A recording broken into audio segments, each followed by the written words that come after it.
Okay, now it is November the 27th, 2024. We are live. Try to get in here a little earlier than yesterday, and that is death to the ball. So, one of our topics for tonight is going to be this Tim Pool podcast. He had a number of flat Earth advocates on there to debate and discuss the upcoming trip to Antarctica. So, Witsit Gets It, and not Alex Stein, he declined, but someone named Witsit Gets It and someone else, a geocentrist, I think, and then McToon, are all going to Antarctica next month. And they're going to be... I'm sorry about the title changes. That's out of my hands. I update it on my end, but it takes a few days to proliferate, so it's good on my end. I'll fix it in the final archives, but you're going to see that repeatedly. So I opted one time just to not even put new titles up and just to leave it something generic. So if you're confused, check your calendars. So we're talking about McToon going to the South Pole, and here he is discussing his predictions. So it's going to be December the 14th through the 18th, and they're going to be making an observation to see if there is a 24-hour sun. So let's go ahead and play this, and then we'll talk about the Tim Pool podcast. 17 days to Flurfs on ice. It's Flurfs on ice.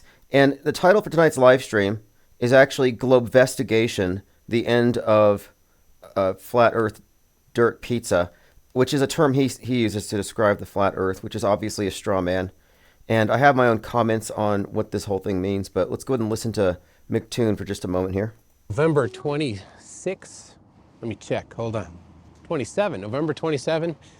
And we will be on the ice in 17 days in Antarctica. Had to go get some gear at Duluth Trading Company, and I thought I would show you one of the experiments I'll be doing at each of the airports. And when he says experiments, he really means observations. He has a compass, and they're going to be making the trip here December 14th through the 18th. And this is being called the final experiment, TFE. So the participants went on Tim Pool and talked about this for a little while. And so I'm trying to ascertain here, what are your thoughts on what this means? I mean, are you moving the goalpost? Are you going to deny it? I heard one Flat Earth app salesman suggesting that he wouldn't go and he would decline the free trip to Antarctica because he was afraid that NASA would dangle a simulator sun from a helicopter and fly around him for 24 hours. That was his concern. It's like, I would like to see that. I would like to see a sun simulator dangling from the helicopter, circling it around me to trick me, like I'm Truman trying to escape the Truman Show. I mean, that would be cool. But no, he declined. And there's been a long trail of people declining the trip. Alex Jones offered Eddie Bravo a trip. Eddie declined. He said that the Navy would shoot you. I think that Alex Stein was offered a trip by Tim Pool, and he also declined. He said that the Navy would shoot you. They all say that. They think that there's soldiers all around guarding an ice wall, and if you get too close, they'll kill you. That's their lame excuse. Well, finally, the app salesman, he declined because he was afraid of the sun simulator tricking everybody, and he didn't want to destroy his app's credibility. But now we have Witsit Gets It, and they asked him at the very end of the podcast, what are you going to do if? And his response was very vague. He hasn't thought it through. But the one thing they miss, and this has been very consistent, the one thing they consistently miss in all of their debates, and it's by design in my opinion, neither side will ever talk about the role of media fakery itself. They'll talk about refraction, how far you should see, does it comport with the model. They'll dispel misconceptions. And many of the arguments may be valid and maybe sound logically. However, you're bringing about a competing scientific view. I mean, you're trying to compete on equal ground. The problem is the globe isn't solely supported by science, but it is observably buttressed by CGI and special effects. And just because they faked the moon landing wouldn't necessarily mean the Earth is not a ball, but it does mean you can't really trust what they supply as, quote, evidence. So does a 24-hour sun have any significant ramifications for what we're doing, what we talk about every day? No. What it really means is that we have to ask, well, why are they showing us a facade? What's really behind the facade? It has little to do with the shape, and it's really about, do we live in a closed or an open system of information? And my contention is that we've been in a closed system this entire time. That was one of my principal arguments against the enclosed biblical flat earth model, is that they're not open to new information and they're anti-science. I'm not anti-science. I'm anti-cartoons augmenting my reality, cartoons being treated as scientific evidence, which they're not. And we know how fakeable things are, and we know how foolable and how dupable the average person is. For example, you may recall one astronomer who had access to a $10 billion telescope put a piece of salami on a poster with stars in the background. It was churroso. And he said it was a star. He photographed this and he said this is a star 4.2 trillion light years away. And everybody thought it was the most beautiful star they'd ever seen. It went viral. And then he apologized because he was basically misusing a $10 billion satellite, well, it's an orbiting telescope, to pull a prank on us. So I've lost all confidence in them. I have zero. They're clowning us. But my broader point there is that it is super easy to fool people. You could put a pepperoni on a poster of stars, photograph it, and people will prostrate themselves before it. It's insane. Okay, next. There was something very important I wanted to get to right off the bat here. Okay, here we go. Oh yes, let's go to the YouTube comments. And last night after the live stream, I got this ad for Popeye the Slayer Man. So I watched it because, as I generally point out here, I mean, I think this is a general truth, is that if there's anything that reaches the consensus, if there's anything targeting the collective psyche, if it's meant to paint up the zeitgeist, it's going to be in the big movies, and every big movie will contain predictive programming of some sort.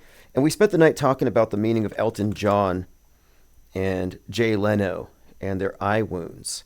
And so I look at this trailer for this Popeye movie, and it's a horror movie.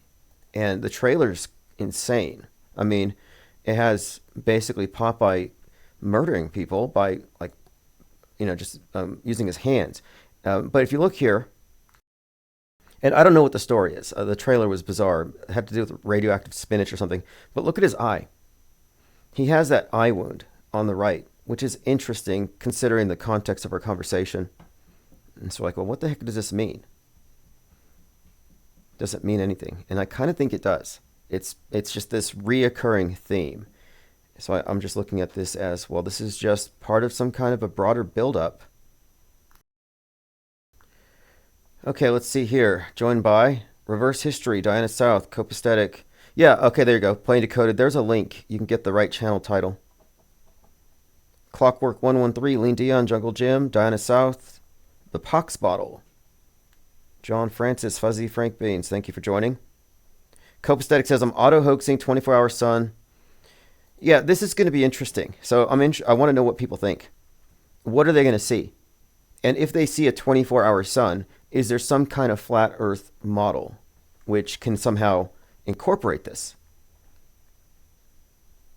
Jungle Jim says, big telescopes and electron microscopes are similar. They're both off limits to the general public.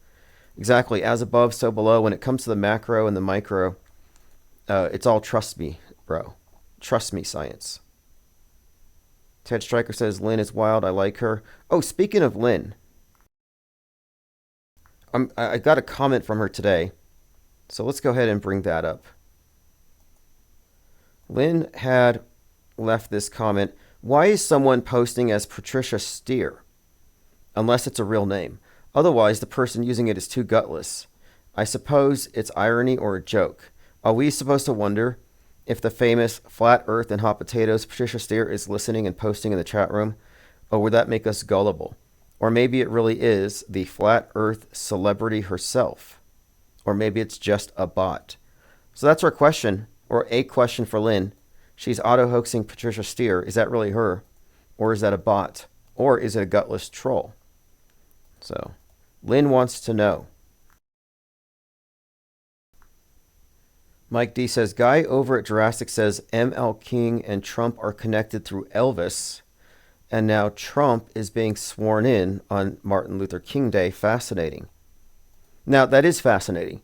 And I have heard his connections about Tennessee and the empty tomb and MLK. It's really intricate, but there's a strong connection there with the whole MLK.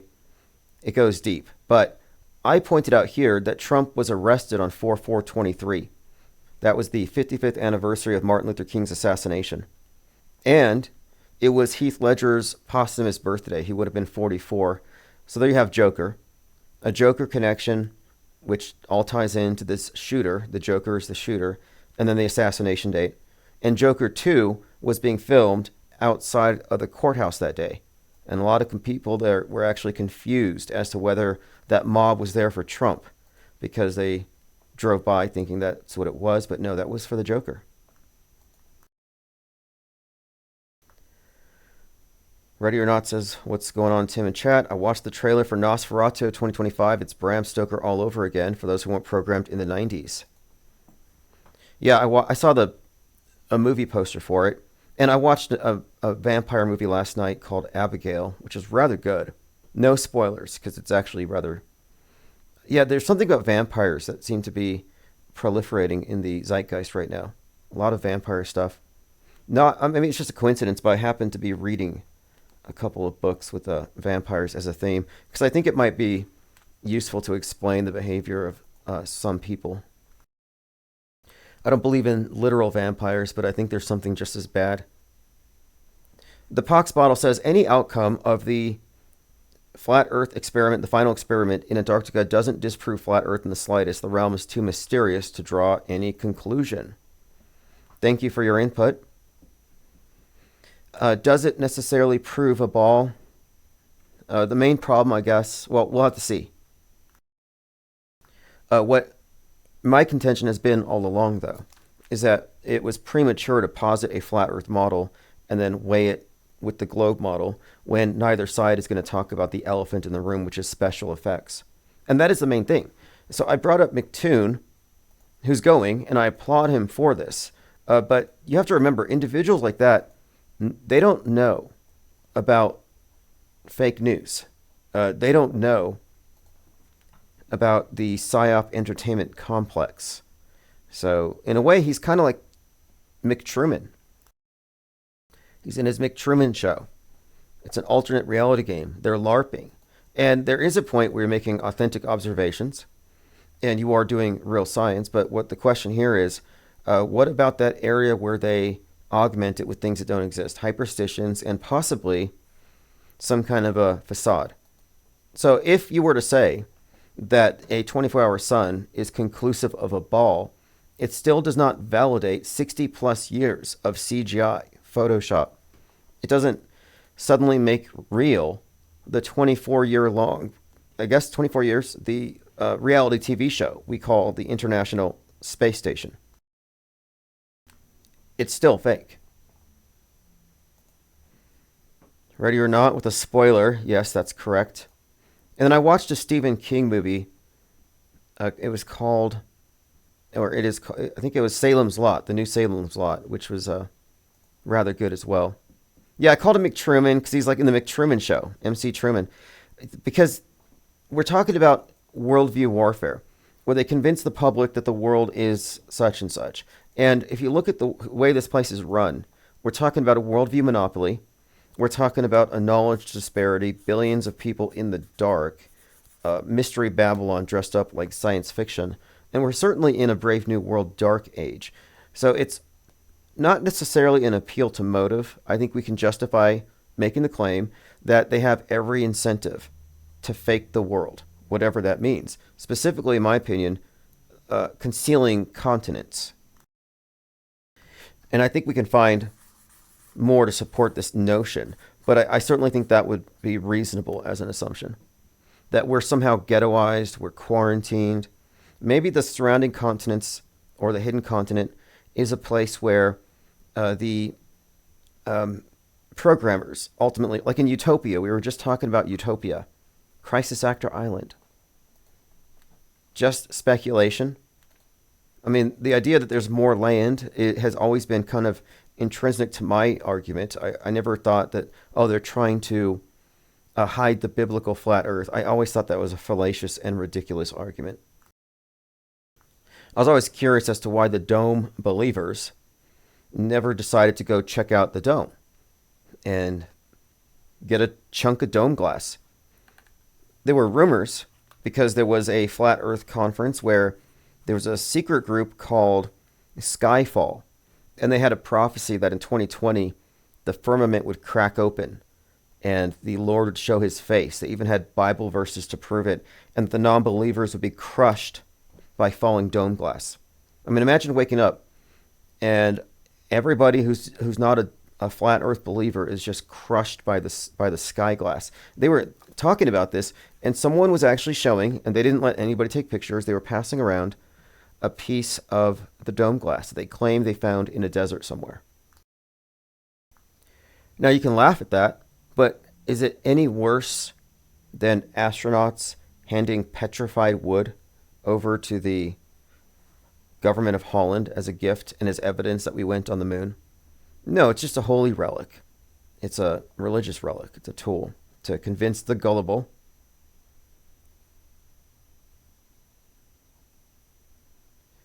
Now, again, this is just an observation. It's not technically an experiment, but it does, in a way, it does have some significant implications. Anyone else? What are your predictions for Antarctica? Isabel Ann says, Lynn and IPS, most interesting thing on the superweb. Yeah, Lynn is interesting because we pretty much agree on a lot of things and had from the very beginning. But then there became a point where I think I kind of leaned more toward the fakery matters a lot more than traditional truthers would think. That it's not a force multiplier, it's not a tactic, but it is in fact the strategy, and that it's a red herring to think that the false flags, all these things, they're full of these fallacious arguments that everything's real, but there's an alternate explanation. So you're chasing all these alternate explanations that are ultimately, I'm saying, red herrings to distract you from the fakery. So that's kind of where I've been at. So I categorize news consumers into a couple of boxes, which we often describe, but the big one is this. The mainstream mediated, box 1. MSM plus is the box within. That's the conspiracy realm. It adds on to the established story. MSM minus is the perspective from outside of both boxes. And that is the subtractive view, the skeptical view. The I need more information to believe, so I will just remain a highly informed non-believer. And that's where we diverge. ADR says, yo, IPS, that is the real Patricia Steer, the one and only. I emailed her. She loves the IP. Well, she's an auto hoaxer. We actually already cleared this up. We already cleared this up.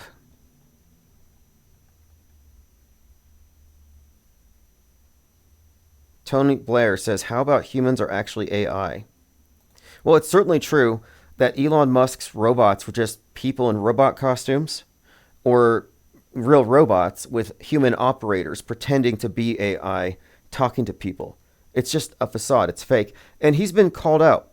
Elon Musk has been called out for his fake robots publicly. But you know what they will not call him out for? Faking space. Isn't that interesting? Poxbottle says, oddly, Auguste Piccard said it looked like a flat earth with upturned edges. The problem with that is he would not have gone high enough to see the, quote, edges of it if there was an edge. So it's in a stratospheric flight, sure. I think his name is interesting. Picard makes me think of Captain Picard. And, you got this Captain Kirk, Captain Cook. These are names associated with exploring the boundaries. Captain Cook going around Antarctica, Captain Kirk, the new frontier, space beyond what we know. And then Picard, of course, going into the stratosphere in a balloon. But, after the topic blew up, his family went and they changed his quote. They actually altered it on Wikipedia. They want to kind of hide that. But he did say it was observably flat from the stratosphere, which is valid. From up there, you're not seeing a curve. It's not high enough. It's a major misconception. And people will go on a flight and they'll say, I saw the curve, or they used to. Not so much anymore. Seasider 702 says, I want to point out next month, December, has 2 new moons. This will be a black moon. Got me thinking about the moon images recently with black eyes. Tone Blair says, I don't think there'll be a 24-hour sun, maybe 24-hour daylight. Interesting. Fascinating. Okay, we'll see. And this is what should have been done years ago. It really should have already been done. What took so long? And it's embarrassing how many people who had the means turned it down. From Alex Stein, Eddie Bravo. I mean, that's kind of, I don't know what you want to call it. I mean, to make a bold claim and not try to answer it, I get annoyed by that. Like, we're just asking questions. This is the information age. How about get some answers and bring those? Just asking questions is a subtle way of shifting the burden of proof. Like, I don't know, do your own research. It's like, you brought it up. Why don't you do some research? Hello, Sean Hawkins. Thank you for... Original channel has 10. Again, that's the original channel. It's been resurrected, and it's slowly bringing people back in. 50 on the new one. And then we're scattered. We got 30 on Twitter and a host of others. So anyway, I expect us to get above about 200 tonight. Anyone want to call in or leave a message in the chat below, go for it. I'm asking, what are your predictions for Antarctica? And that's December 14th through the 18th. McToon will be there. Here he is again. Want to know, they're happy being ignorant of it. But it doesn't matter, because when we're going to Antarctica, we will be, according to the Dirt Pizza Flat Earth, we will be far away from that particular... Dirt Pizza Flat Earth. The Pox Bottle says, do you hold the infinite plane belief? It was never a belief. And if you look at the establishment perspective on it, solar system, flat. Galaxies, flat. Universe is not a ball. The universe is flat, and it's expanding. Therefore, it's infinite until proven otherwise. And what I'm saying here is that our question is,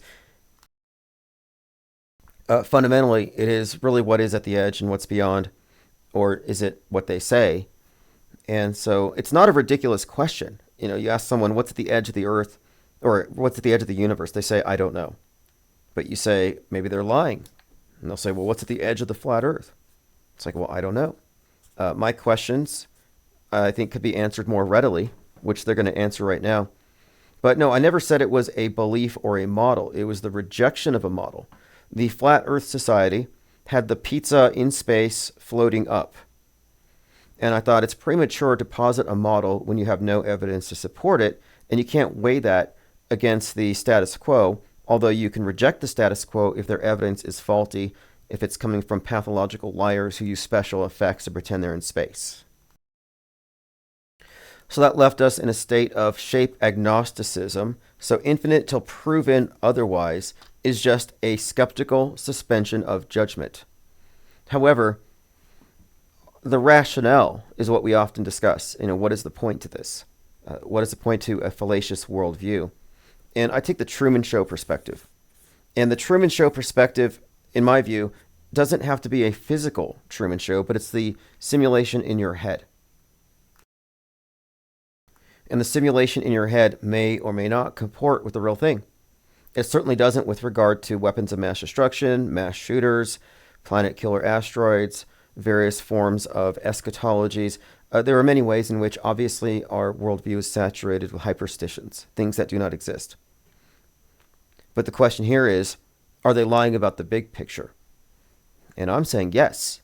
Shape is not the primary consideration here. It could still be a pear. The Earth could be shaped like Neil deGrasse Tyson. It could be a ball. It doesn't really matter. But the point of it is, where did you get your worldview? Where did you get your information? And when we're presented with suggestions, or rather open, flagrant fakery, Where do you get off trusting them? Like, okay, we know they fake the news, and we know that through faking the news, they fake history. Are you to suggest that the history fakers are totally trustworthy when it comes to real estate? They will lie about everything. They'll turn you into a Truman in a simulation, but you can trust them on the maps, on real estate, the only thing that really matters, the only true wealth. They're going to be 100% truthful. No, I think that they have every incentive to lie. But it's an interesting question. Now, if I were convinced it was a ball, I would have to reconsider a lot of things. I mean, it's fascinating. It's endlessly fascinating because if so, that then are we next going to have to ask geocentric, or do we then leap to heliocentric? And the conversation I heard on Tim Pool's podcast today seemed to lean toward geocentric would be the next position. I don't know if I agree with that. Not quite sure. So what does this mean for the Copernican revolution? And it still does not validate the biblical model. That was never validated. That's always been, I think, highly fallacious. And I think oftentimes kind of obnoxious, because you're trying to have a conversation about geography and where we get our information, and then you have people mystifying it with their beliefs, which is fine if you believe it, but we're trying to get at something tangible and objective. But what nobody ever talks about is media fakery, and that's the only thing that matters. I think all the minds need to be redirected toward the elephant in the room, special effects. So I'm hopeful that if the outcome of this is conclusive that it's a spinning ball, that the attention would then go to the fakery itself. But we'll see. We'll see where people, some people will want to revert to a very dogmatic take and just say facts be damned. And I'm not with that. Shape agnosticism is really just a product of skepticism. And again, no matter what they see, it doesn't make the space station any realer. It's still an embarrassment. I listened to a conversation today, a Bondversation. Let me put a link in the chat.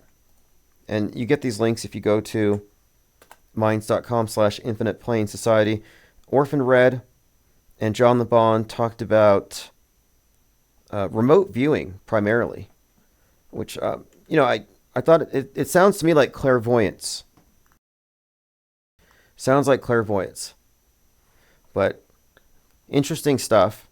But it had me thinking about what we do here, and how I am not trying to tell people what to think by any stretch. But what I am trying to maintain is an objective perspective that doesn't allow us to conflate the simulation with the real thing. But I'm totally open to interesting conversations and topics, fringe topics, and I make it a point to look into these various areas. So I recommend listening. Whether or not you agree doesn't matter. These are just ideas being presented by people who have certain takes on it. But again, remote viewing, I've read about it. It sounds like clairvoyance. It's rather interesting, though, the conversation, because it started to get into the realm of remote influence even. And so it doesn't sound like, it's almost like the men who stare at goats. I think they even reference that. Matt Gaetz grew up in the Truman Show house, says Isabel Ann. That's right. That's always been a strange connection. And the Truman Show. Oh yeah, here's a thing to bring up for the synchromystics, who suggest that there's something random in predictive programming. How would you explain every Jim Carrey movie being saturated with symbolism related to the dog star? The number 23, the Truman Show. It's a very consistent pattern here. But the Truman Show is something we reference frequently because it has the esoteric underpinnings that hint at something much deeper, and it's the same set of symbols that we see in many of the major psyops and all of the esoteric mystery schools. Okay, so let's continue. Elon Musk's father, Errol, who had 2 children with his ex-stepdaughter, confirms that May Musk's parents were literal Nazis who traveled to South Africa because they supported Hitler and were fanatically in favor of apartheid. Let's take a listen. I remember Musk said his father was evil. No, wait a minute. When we were going out, Yeah. she still going out. I didn't get her parents, by the way, were very fanatical in favor of apartheid. This is quite interesting. Mm. Her parents came to South Africa from Canada because they sympathized with the Afrikaner government. Okay. They used to support Hitler and all that sort of stuff. Now, the Hitler connection's interesting for a couple of other reasons too. You got Werner von Braun, Nazi, and I was thinking about Elon Musk and how we have this Frankenstein concept of him. He's a mashup of von Braun, Tony Stark, Iron Man. He calls himself Irony Man, but Tony Stark, Iron Man, Willy Wonka, von Braun, Emperor Constantine, and another one I neglect to mention is Henry Ford. There's a big part of Elon Musk that is also templated off of Henry Ford. The T model, the Tesla, it's all there. Especially the connection between X and then the Dearborn publication where Henry Ford put out the protocols of the learned elders, which is this ridiculous hoax. But yes, here's a few articles about it. Elon Musk, the Henry Ford of our generation. But there's these parallels that I think are intentional. Anyway, this is his father. I thought you might find this bit interesting. But they didn't know, obviously, I don't think they knew what the Nazis were doing. But they in Canada, they were in the German party in Canada, and they sympathized with the Germans. Yeah. So when the Afrikaners government... Just seems like some repeating bits of history, repeating characters and themes. Ready or Not says, don't forget Jim Carrey did the movie Man on the Moon about Andy Kaufman, the comedian actor who disappeared off the world stage after he wrestled the king. Fascinating. Now, Andy Kaufman hinted at staging his death and coming back as someone in politics.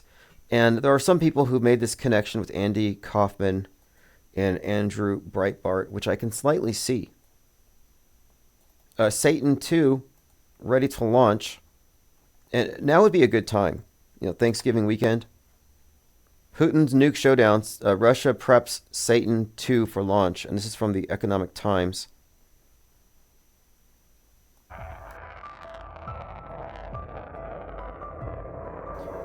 Deadly ICBM can destroy UK in a single blast. Satan 2. And I think this one, it's black and white checkered. It looks kind of like Beetlejuice's suit. And we were talking about this storyline with the nuke and the whole predictive programming in Wicked I had mentioned, which all foreshadows Seattle. So I still think it's got to be Seattle. Okay, let's move on. Just something else to talk about. Satan 2. Trump appointees targeted by bomb threats and swatting.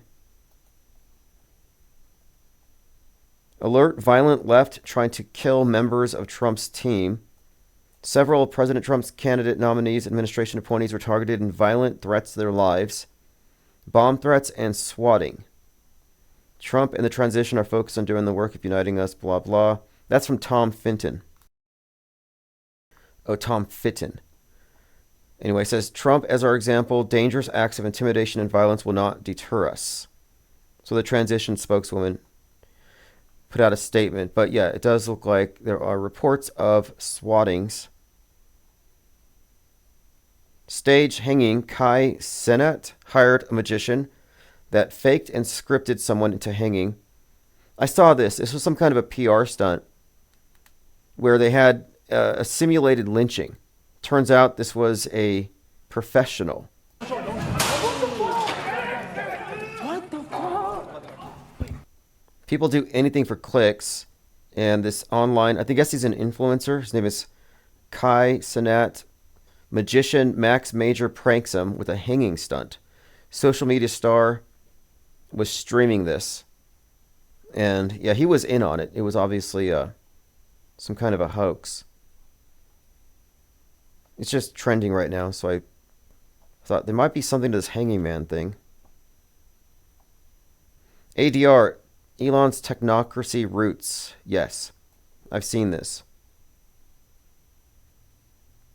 It goes pretty deep. His character goes pretty deep. And remember, he was written about before he was the Elon Musk we know of. He existed in Werner von Braun's book, Mars, A Technical Tale, in which you had the colonizers of Mars ruled over by a dictator called the Elon. Observing Reality says, a good way to level a city when you can just drop the ground beneath it. Well, I'm thinking here that this buildup with Russia and Satan too, I think it seems to be pointing to some kind of a water-based attack, the Poseidon. I don't know about UK getting it. I mean, all the predictions seem to point to Seattle and EMP. And one of the big top movies right now, Wicked, does have a scene which I would consider, and again, spoiler alert, but we're proffering spoiler alerts for the world stage. IPR listeners were expecting Trump to get shot when he did. We were talking about this. Well, anyway, the Emerald City represents Seattle. And what we see in this movie is the EMP, the blackout, hitting the Emerald City, and the movie abruptly ends. And then you have to wait for part 2. So I've been, looking at that, and then I found that the movie was originally released on 11/3, which has significant connotations for the body of predictive programming connecting Seattle and the EMP. And of course, 11/3 is also the inverse of 3/11, where Seattle was the ground zero for the global lockdowns. So I'm thinking Fallout would precipitate another period of locking down. And then you could watch Fallout Season 1 and Season 2. Season 1 ends where you're looking at what appears to be the Las Vegas cityscape, and there's like a big Space Needle looking structure, by the way. So in the body of symbolism in predictive programming, the Space Needle has almost been synonymous with the nuke. It's been a very consistent pairing. Another consistent pairing has been the head wound and the nuke. Like, Trump is inseparable in this bigger story from this nuking of Seattle storyline. And interestingly, the actor Adam Driver, the face of Megalopolis, was the face of White Noise, which connects both of these themes. Okay, let's continue here.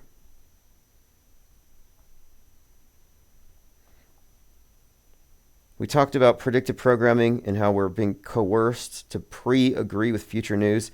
So again, this is just a quick pull quote from Mind Wars, and we were discussing this a little more in depth yesterday. For the mind to believe its own decisions, it must feel that it made those decisions without coercion. Coercive measures used by the operative, consequently, must not be detectable by ordinary means. So what we talk about is not even subliminal. It is in your face, and it totally saturates the media ecosystem. But it is certainly propaganda, and it is certainly, I believe, done with the intention of getting people to pre-agree and pre-believe in things that are truly unbelievable. Trump begins selling $70 Bibles with his name engraved on the cover, and Trump's name is positioned above Holy Bible and above God. Yep, Donald J. Trump, very top. And then below it, it says Holy Bible, and I think God is somewhere at the bottom.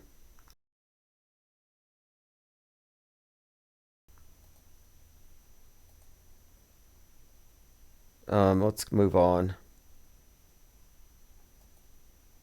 The Loon Team. So people are asking about, Starlink and satellites and how do we explain certain things. And I just wanted to bring this up for people who aren't familiar with it. If you go to x.company, you have LoonX. Now, here are two different explanations. So this is a tweet from Elon Musk. SpaceX is alien level technology. This is what Musk posted. Starlink direct to cell works with existing LTE phones wherever you can see the sky. No apps or hardware are required. And then, of course, people will talk about how Elon Musk is an alien. But then I want to bring this up. So LoonX, if you're not familiar with LoonX, The Loon team began with the question, could a network of stratospheric internet beaming balloons be the radical idea to finally bring abundant, affordable internet access not just to the next billion, but to the last billion, to the last unconnected communities and those least able to pay? So Loon X demonstrated that the technology already existed to do everything Starlink is planning to do, but with stratospheric balloons. Now, this was canceled because it wasn't economically viable, or so they say. I happen to think it was appropriated, and they just falsely describe Starlink as something more than stratospheric balloons.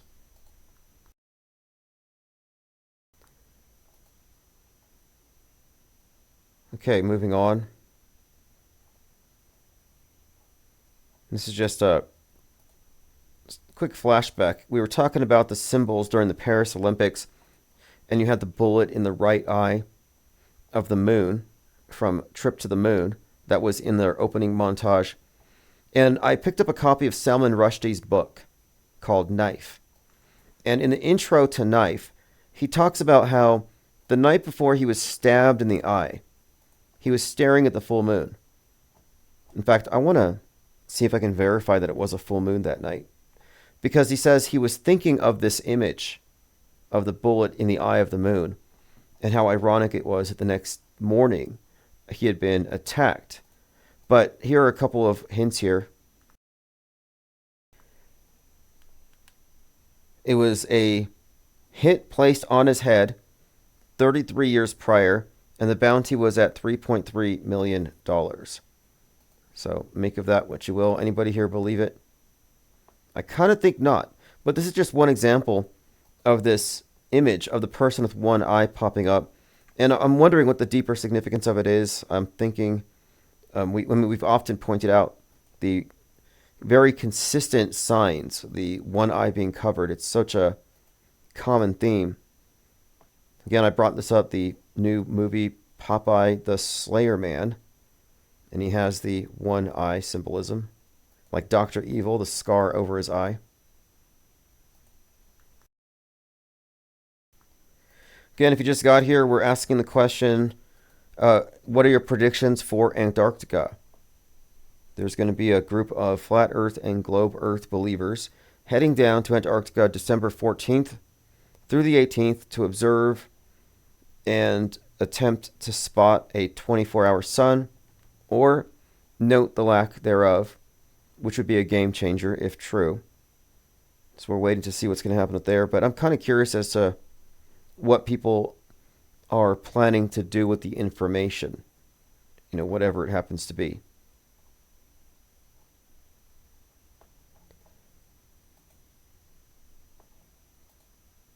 Phones are open, 505-510-4226. All right, let's move on. I had some interesting posts here from Invisidon having to do with precise timing. We had someone in the chat last night asking questions about, how far back does the predictive programming go? And not only does it go back, at least with Trump, at least 60 years, but the symbols and the messaging is actually consistent and highly predictive. And we often talk about how predictive movies like Back to the Future are in foreshadowing 9/11. And that movie in particular has a scene where Marty wakes up as his alarm clock hits 10:28. And 10:28 is the time one of the towers collapsed. And then we find 10:28 being highly significant in many other events. But just one example, Invisidon has been doing some excellent work. Here it is here. So here is the North Tower collapse, 10:28, and here's Marty McFly, and you'll see his alarm. And this has all been alluded to throughout the movie with the Twin Pines Mall.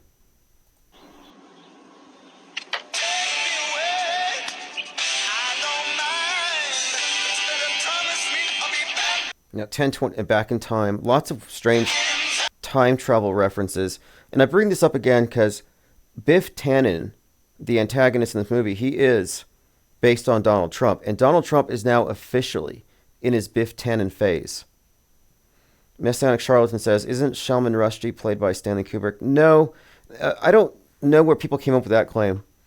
They found a picture of Salman Rushdie and another picture of Salman Rushdie, and they claimed one of them was Kubrick. But no, there's no overlapping in any way other than the vague, I guess, glasses, messy hair look. But if you look at Rushdie, various through the years, all of his various appearances, he's a very real person, and you read his books, and it's a completely different mind than Kubrick. There's no overlap.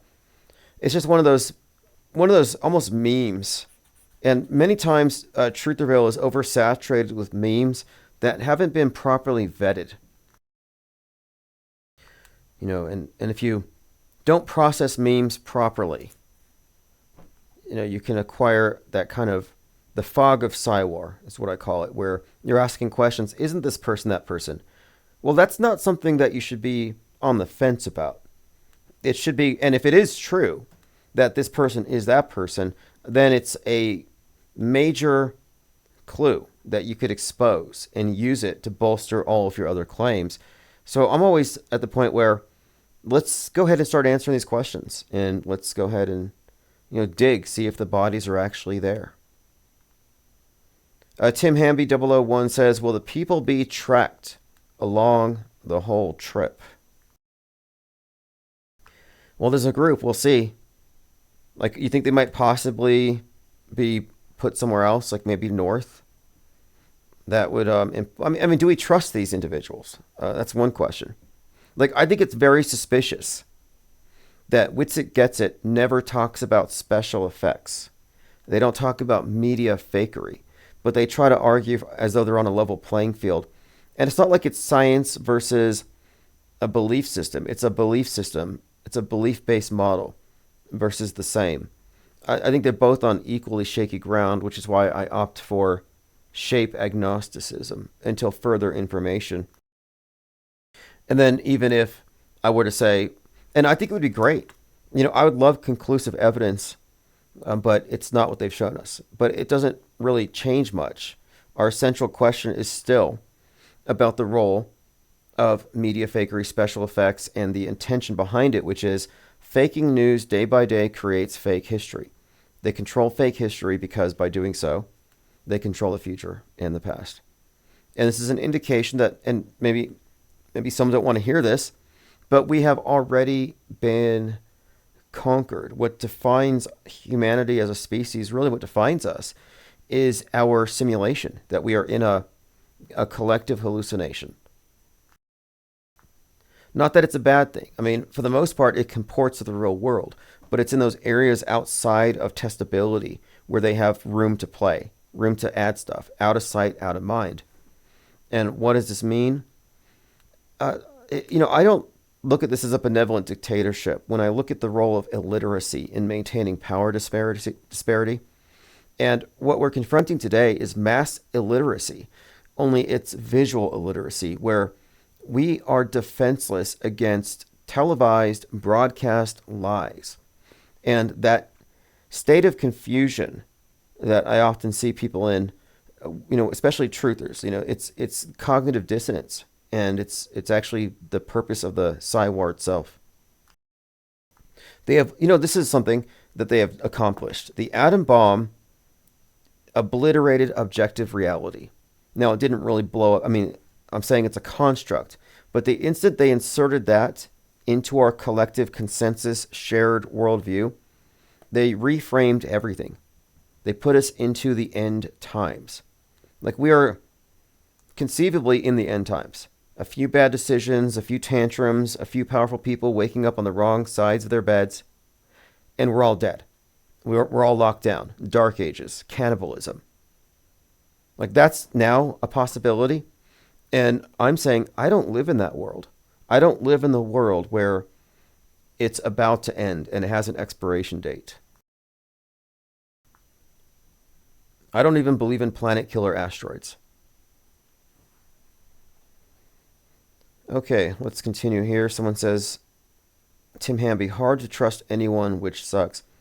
Well, the most important thing, though, is since you can't trust anybody, you can't trust blue checks, you can't trust mainstream, you can't trust alternative media, the only one you can trust is yourself. And you can only trust yourself if you have not accepted the argument from authority implicit in the screen.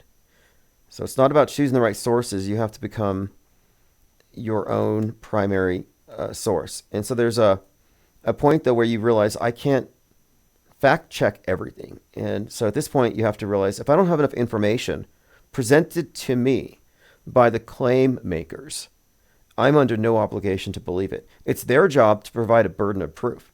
If they don't provide enough, you're not obliged to fill in the gaps. You're not obliged to say, okay, I'll just believe it because everyone else does. And so what we're fomenting here is a culture of non-believers, a culture of disbelief, informed disbelief. That's a huge difference too, because our messaging is drowned out by people who shout out that pandas are fake. That's a low information disbelief. Like, they don't believe in pandas because they haven't personally seen one, or they think pandas are animatronics because they haven't personally gone and touched one. And their evidence may be a TikTok video where you see somebody in a panda suit, or you see pandas behaving in ways that you wouldn't think that bears behave. But these are very weak claims, but they don't bother to test them. So the low information disbelief of the bird deniers and panda deniers does not belong alongside informed skepticism, informed non-belief. Informed non-belief is actually a more tenable position than low information belief. The people who believe the news, who don't even pay attention, like, for example, let's say there's a big mass shooting somewhere.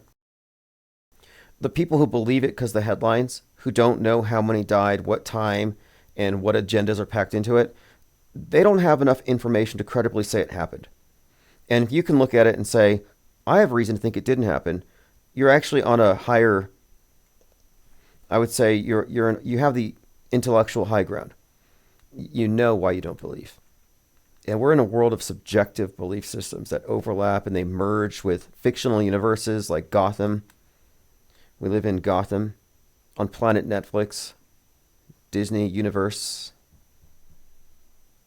Mount Crushmore Bears says, sup IPS. Hey, thanks for joining. Yeah, panda bears are real. Koala bears are real. Duck-billed platypuses exist. And toucans are not parrots with plastic beaks glued on them. That's not the same thing as skepticism. And then alongside extraordinary claims, or claims that you don't believe something to be real, is the responsibility to provide evidence for your case. It's not enough just to reflexively not believe. And that's one of our other criticisms of the alt media, is that it's a reflexive rejection of the mainstream, not the same as skepticism, which has to equally hold both sides to a higher standard. But will this trip to Antarctica, will this final experiment make me a believer? No. No, not at all. I mean, it would be convenient if they could provide conclusive evidence of a ball, because that answers one question. But we're still looking at the fakery itself. So no, it doesn't answer any questions. In fact, it makes it even more mysterious. So I look forward to it. It would be very inconvenient if they found that, no, there is no 24-hour sun. The Earth is flat, and there's another continent over there. There's dinosaurs. And over here, there's a lot of people, aliens, that don't like us. Like, it would be inconvenient because it would upset the status quo, and then the world gets plunged into chaos. And no one's going to care when the Globers come out to say they're wrong, because there'll be some kind of a gold rush. A 360 globe exodus. Or perhaps that would precipitate the invasion. I'm not sure. I'm inclined to think that this next month is going to be, if anything, a big reveal as to who's really objective, who's really in it for the truth, and who is just in it for validating their own preconceptions. Isabel Ann says, Arizona man arrested for threatening Trump, gonna put a hole in your face. That's very specific. Feds arrest Arizona man. So he went to a rally in August. Let's see if we can get a picture of him. Probably a crisis actor. He looks kind of like Hulk Hogan ordered on Wish. Same hair. A bit deflated. We'll follow this story when more information comes out. All right. Okay, this was the guy who sped to the site with an AR-15, Manuel Torres. There might be some deeper meaning. You have to look at the names and everything. I mean, every shooter so far has been connected to the Batman universe. I mean, think about that. Thomas Crooks looks exactly like the Riddler. He's called an enigma. The Riddler's name is Enigma. The Riddler sings Ave Maria when Batman asked him, what he did. And then, when Trump revisits Butler at 6:11, they have a moment of silence and they play that song. Now, they didn't play the Riddler singing it, but it was a male singing it, and it's way too coincidental. And that's just one example. Benton says, wouldn't it be 24-hour sun there now anyways because it's summer there? We'll see. Is it even? This is not an experiment. It's an observation, but it's long past due. More information has always been needed. And to our credit, we were behind a legitimate organization that was working on this exact thing, and there was just not a lot of support for it. This has been a long-term problem. Most of the people who are into this topic were not interested in trips to Antarctica. They all said the same thing. They all said, oh, you won't make it. The Navy will stop you. They just had this defeatist attitude. And they would not get behind it. Although they got behind Logan Paul, who said he was going to do it, but then he made a comedy fake documentary about it. So. All right, let's continue here. This is Trump on the cover of the European. Again, the eye. Trump's paranoid vision for America. On the brink. Now, this is beyond just alarmism. This is what we would consider to be foreshadowing. It's a literary technique, and this is a script. Trump is a historic personage. He's an actor playing a role. And you have to accept this. If you can recognize that 713 was a magic trick, that he wasn't really shot at, his ear was not pierced by an AR-15, but rather he had a McDonald's ketchup packet. He had the Secret Service drive through a McDonald's. In fact, it's probably the one where he worked for a day. He got an extra ketchup packet and he smeared it on his face. If you can recognize that that was fake, however they did it, your only logical follow-up conclusion to that is Trump is an actor. And that's a paradigm shift, especially for voters. Now, I understand voters. It's like sports. You got your team. And when somebody says, oh, sports are rigged, you want to punch them. You get mad. You want to defend your beliefs. You don't want to admit that you've been fooled. And I'm saying is that, no, we're looking at a weapon of mass deception. And he's a character fulfilling a role of historic significance. We talked about this the other day. Someone was saying, hey, could it be possible that Napoleon was real, but his entire story was, in fact, a narrative based on the sun? Now, if you're not familiar with that, Napoleon, Apollo, and this is not a new conspiracy theory. This is actually a very old conspiracy theory, that the life of Napoleon Bonaparte, and Napoleon's the one who said, history is lies agreed upon. History is lies agreed upon. And I would say that media is lies agreed upon. Okay, here we go. The name Napoleon is suggested to be similar to the ancient Greek sun god Apollo. What if Napoleon never existed and is just a variation of Apollo and the god of the sun? The truth, Napoleon was a hoax. He never existed. He's a myth, like Santa Claus, Homer's, King Arthur. Now, what's interesting about this whole story, that he's a personification of a sun and you can show that he's a solar myth, this is not new. But what's interesting about this is just the other day, Sylvester Stallone went over to some event where Trump was, and he said Trump was a mythical character, that no one could do what Trump did, and he loves mythology. And this is right along the same lines. Like, we're not saying Trump doesn't physically exist or that Napoleon Bonaparte wasn't a physical person, but we're talking about individuals who are acting out on the world stage fake history. They're making history. Historians are fascinated with the character of Napoleon Bonaparte. Let me get to the part about this solar myth. No one has ever questioned the existence until, here it is. The entire narratives surrounding him and his escapades appear more the work of fiction than historic reality. Some have compared him to Alexander the Great. Now, I want to specifically get to the part where they get into the sun. There's quite a lot here on this particular one. Here it is. Okay, the name, obviously, we got into that. His name, Apollo, Napoleon, derived from the same, the sun. Birthplace. Born on the island of Corsica in the Mediterranean Sea, like Apollo's birth in Delos, an island south of Greece. Then, of course, he had his, I think 12 generals, 12 months. There's quite a lot here. I don't want to spend too much time on it. But the conclusion of this piece is, what they're concluding, is that he was not a historic figure, authentically, but that he was, in fact, a character who was encompassing a wide array of attributes connecting to the sun and, of course, its annual journey. And we have compared Trump similarly as being something of a sun god incarnate. And this would explain all the Christ symbolism they attach to him. And interestingly enough, Napoleon is out right now, a new one, and Joaquin Phoenix plays him. What if Napoleon never existed?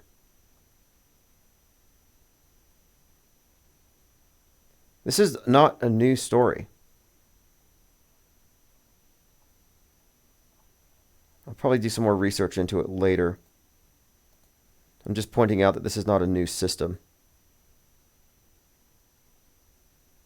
Lucid Stream says Apollo is all over Trump's apartment in the Trump Tower. Yeah, that's correct. That is absolutely right. Lucid Stream says maybe history is a script that gets played out in repeating cycles. Yeah, I certainly think so. The repeating cycle, I think, is ultimately the sun. That is one of the main components to this story. But the Trump as Napoleon thing is one example of Trump being a mythical character. And that's exactly what Stallone said the other day. He said, Trump is a myth.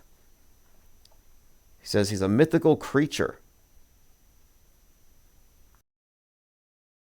And also the second George Washington. So then my question is, does Stallone know that Trump is literally a mythical character? But in this conversation, before he said this, he talked about the opening of Rocky and how it was the scene in a boxing, it was like a church that had been converted into a gym. And they had Jesus, and then it panned down to Rocky, and it talked about Rocky then being chosen. And he talked about this, so you have Rocky, Trump, and Jesus all being talked about in the same context, which is kind of interesting considering how since 2017, Trump has been sharing this meme of himself as Rocky. So here he is. Here is Sylvester Stallone talking about the mythical character. The chosen person, and that's how I began the journey. Something was going to happen. This man was going to go through a metamorphosis and change lives, just like President Trump.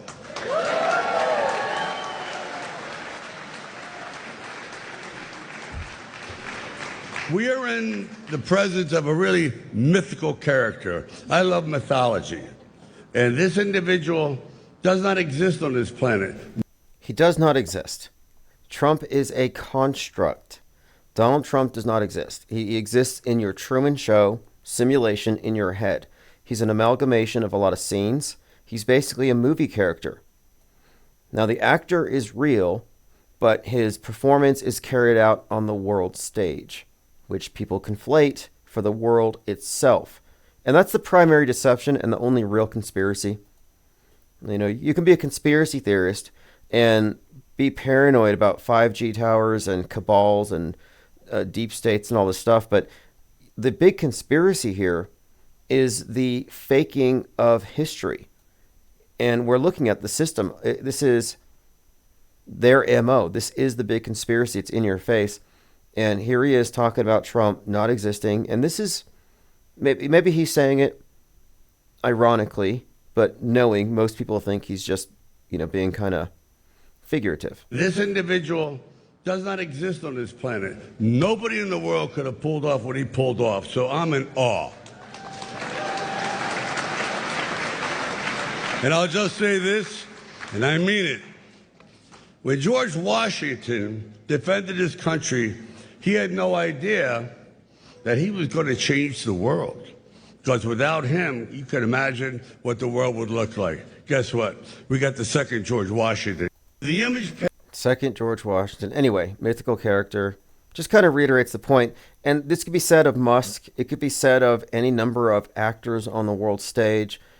Their roles are different. They all are playing their parts.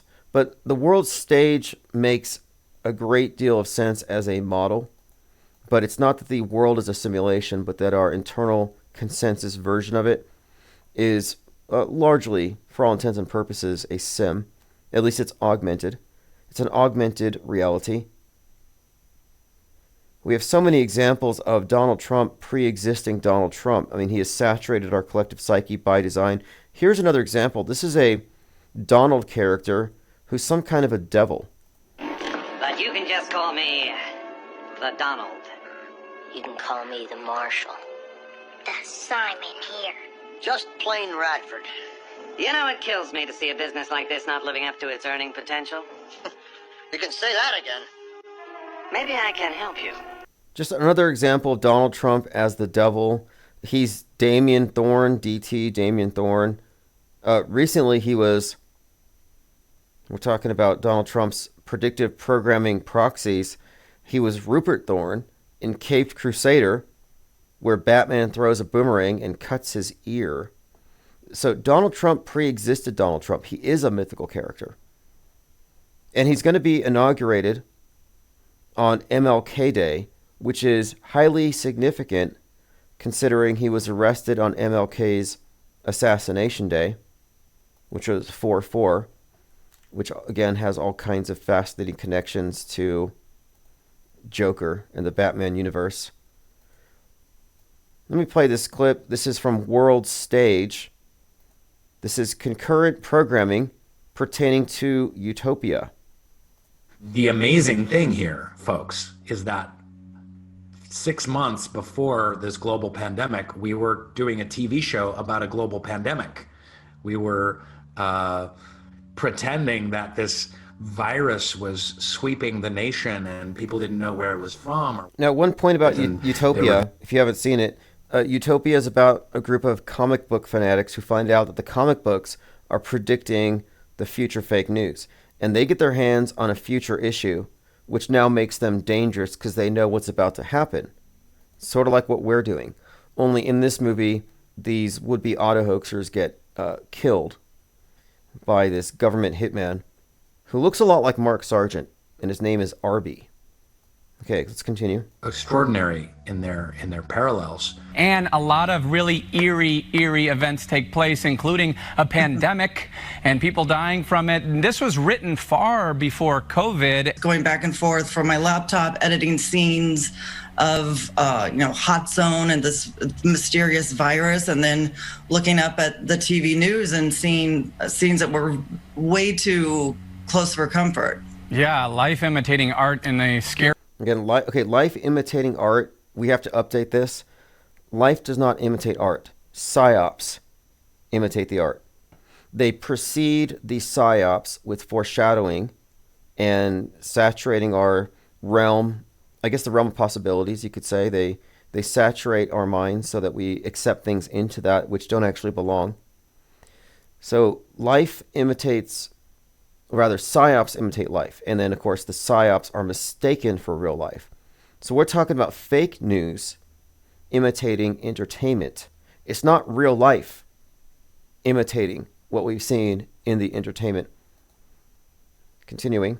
Scariest of ways in that sense. It was a little shocking that the actual pandemic came right on the heels of finishing it. It was a little too close for comfort. Utopia. It's like a comic book or something. Again, Utopia, comic book. This movie is just full of predictive programming. If you want to subscribe to World Stage, I'm going to go ahead and put a link here in the chat, World Stage.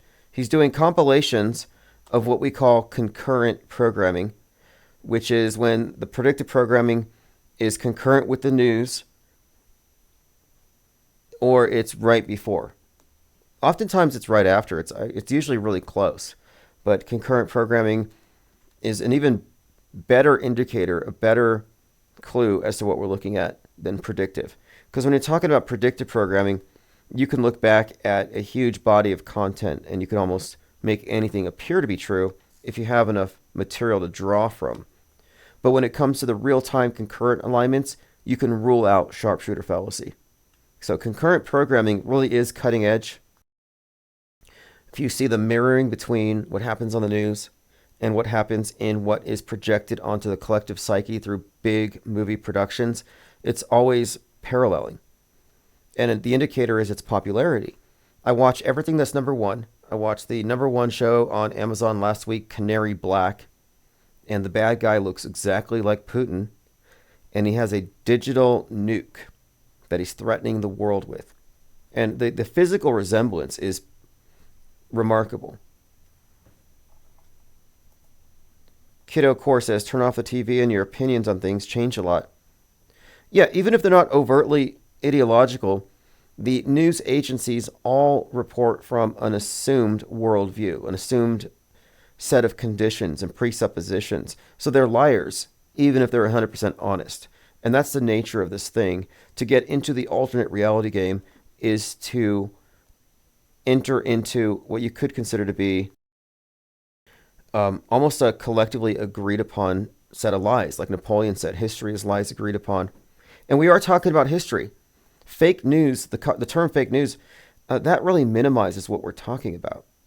We're talking about fake history globally, monolithically, where major historic events that change our global paradigm, that change humanity en masse, these are predetermined, pre-scripted events that change the course of human events. This is the fabricating of history itself. It's way beyond fake news.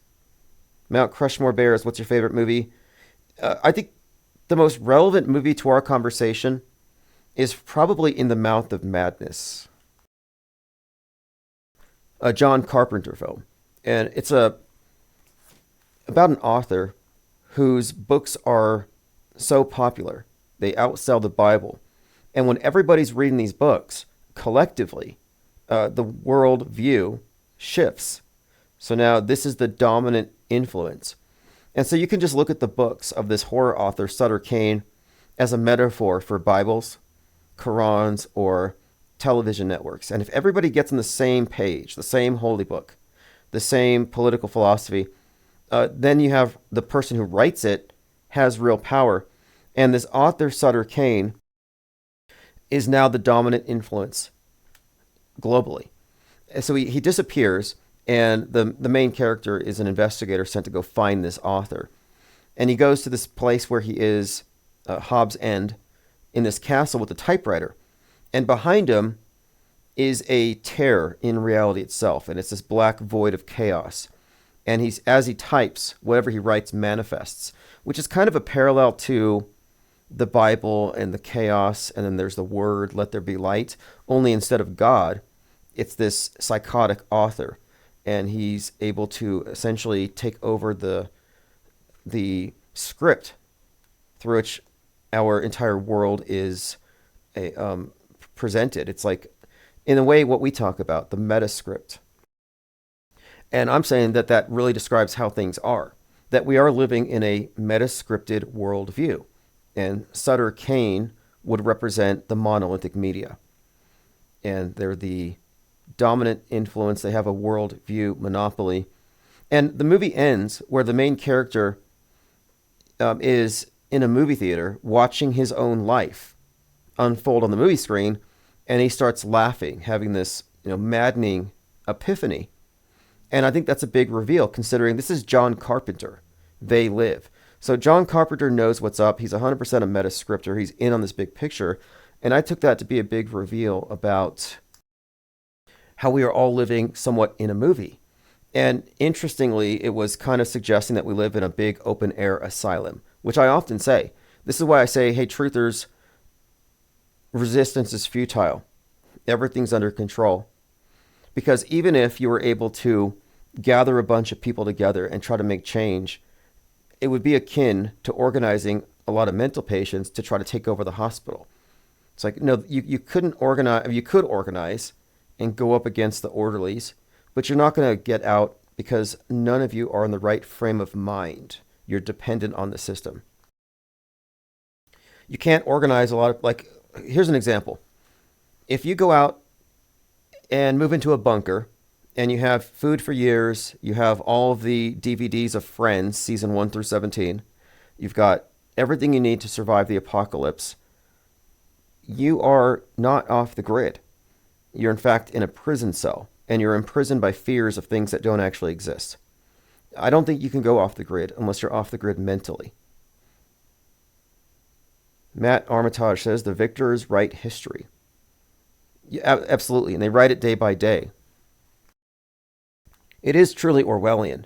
And one other point about I think his name is that his name? The Neil Harris, the guy in The Mouth of Madness, the John Carpenter film. There's another movie called Daybreakers, where he's like the head vampire. And this movie came out in 2009. And it was about 10 years in the future when a vampire bat, it even says it all started with a bat. So Daybreakers is about a bat virus that causes the world to essentially fall under the control of vampires. 2009. It all started with a bat. This is such an interesting movie, predictive programming wise. Vampire virus, rabies, and certain bat genetic traits. The entire human species transformed into vampires. One of the features of this is that Sam Neill, the head vampire, that they're drinking human blood, but they say that it tastes better when it has fear in it. So you have this kind of adrenochrome tie into it. But it perfectly predicts, in many ways, 2020, off by 1 year. But this is another common thing. You'll see these actors are consistently playing roles that really speak to the meta-scripted view. For example, William Dafoe, he plays a character in here named Elvis, whose blood saves the world. I mean, this movie goes deep. Jurassic Liars and I talked about it before. We'll probably talk about it again soon. It's just strange. Well, it's not strange, to be honest. You can perfectly explain it. We're looking at the fusion of entertainment and future fake news. One flew over the penguin raft. Yes, exactly, Isabel Ann. 777 says, coincidence theorists always immediately change the subject when presented with enough information to break their threshold. Yeah, absolutely. And it's because they have the wrong model.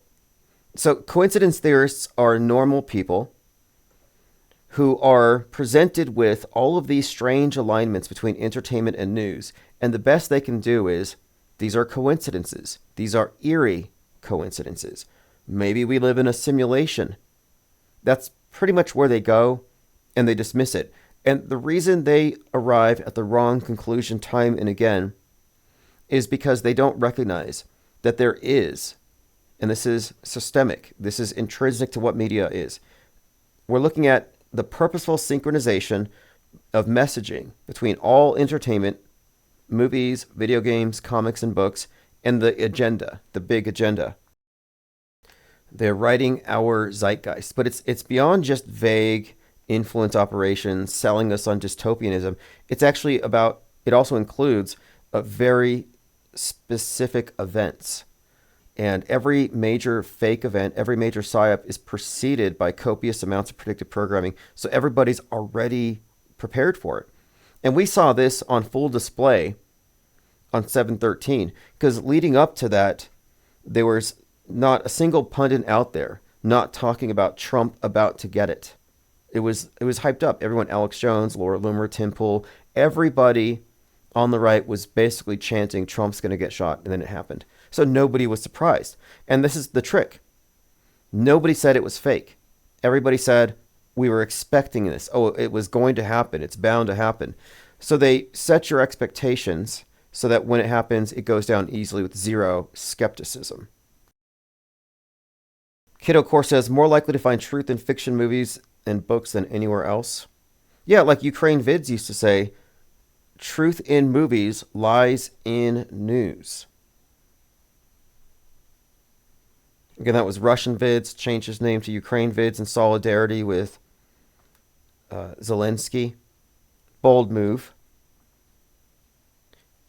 Mount Crushmere Bears. I think the first Fear and Loathing. Oh, yeah. So Fear and Loathing was the first place you encountered adrenochrome.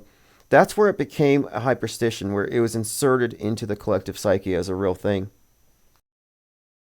Now, I do believe there is something, but it's not a substance that get out of your pineal gland, but it's something they get out of your mind, some kind of a, like there's a reason they want your attention.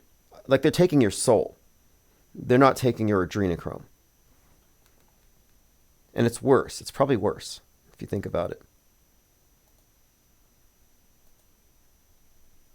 All right, let's see what else we have here. Going through my notes.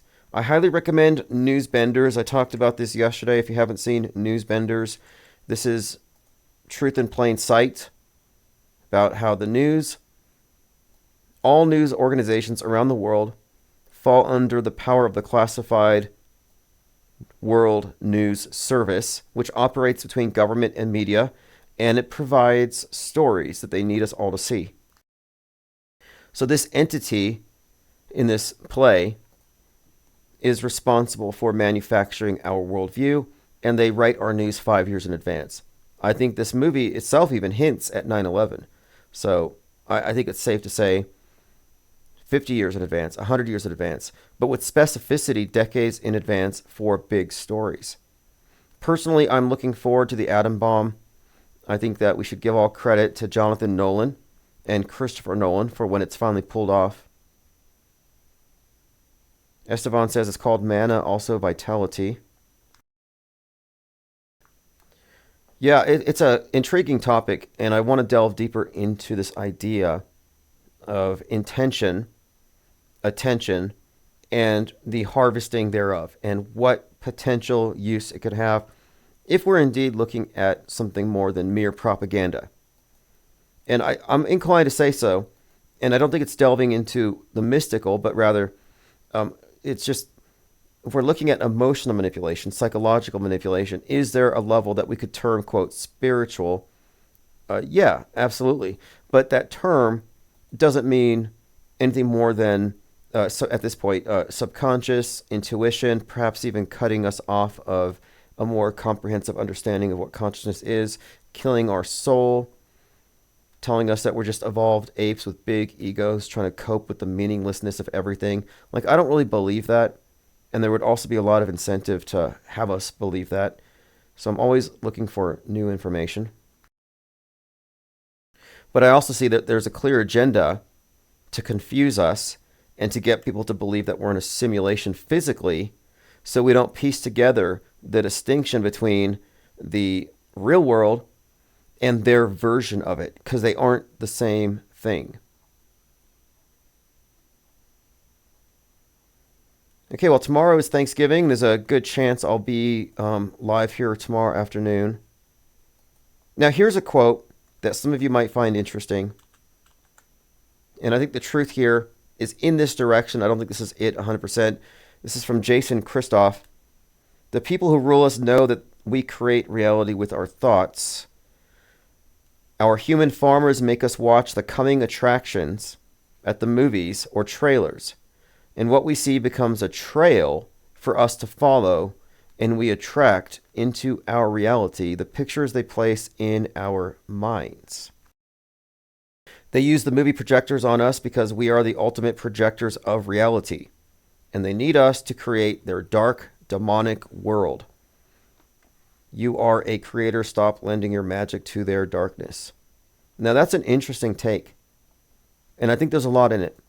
I think there's a lot of, whether it's literal or not, where your attention goes, energy flows, and what are you investing in moment to moment? And are you investing into a flawed model? And does it matter? Yeah, it does matter, because time is finite. All right, thanks everyone for joining. I have to go do my Uber gig. We'll continue this topic tomorrow, and I'll send out live notifications if we go live tomorrow. And I'm also going to send out the archive. So subscribe to the newsletter at ips.monster to get the archives, the videos sent directly to your inbox. This is Neo Mode, Infinite Gang. Have a good night.